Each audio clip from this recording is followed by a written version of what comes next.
मैं आज बहुत खुश हूँ क्योंकि मेरी झमकुड़ी यानी कि मेरी घरवाली उसने मेरी बात मान ली। आफ्टर ऑल वो मेरे से बहुत डरती है, लेकिन मुझे भी उसकी एक बात माननी पड़ी।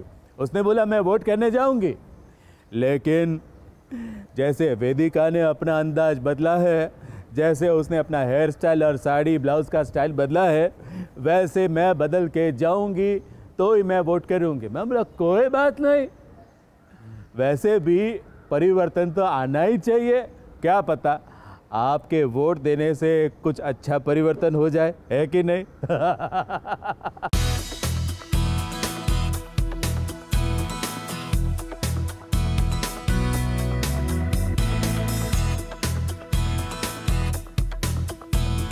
जब तक हमारा डिवोर्स नहीं हो जाता और जब तक मेरे दोनों बेटों को उनका हक नहीं मिलता, मैं कहीं नहीं जाती।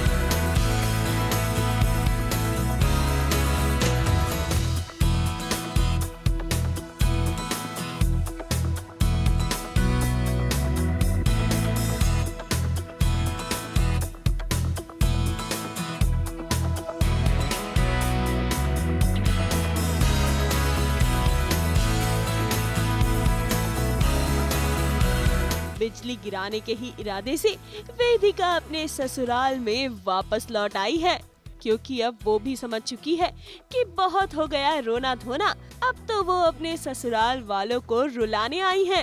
मैंने डिसाइड किया है कि जब तक हमारा डिवोर्स नहीं हो जाता और जब तक मेरे दोनों बेटों को उनका हक नहीं मिलता, मैं कहीं नहीं जाती। वेदिका के इस बदले हुए अवतार को देखकर तो बड़ी अम्मा भी थोड़ी हैरान थी। इसीलिए तो उनकी लाख कोशिशें करने के बाद भी वेदिका घर से बाहर नहीं निकली। और तो और बड़ी अम्मा की दुश्मन यानी अपनी माँ को भी वेदिका ने घर में बुला लिया। और अब जरा मम्मी जी के स्टाइल पे ध्यान दीजिए, दो दो चश्मे लगाकर, रंगीन फूल बालों में सजाकर, इनके तो मानो अंदाज ही कुछ बदले हुए हैं।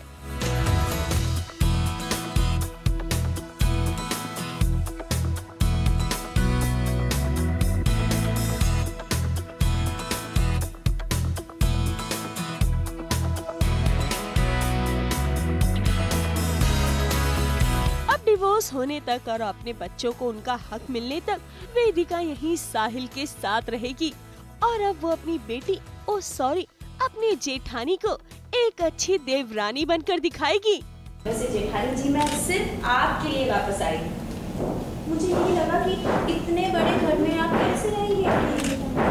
आपको कमरा मिल जाएगा।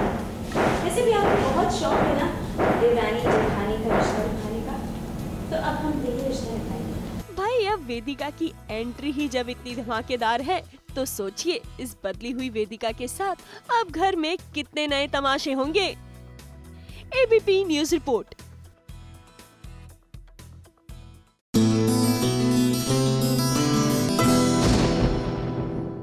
ये है एबीपी न्यूज, आपको रखे आगे।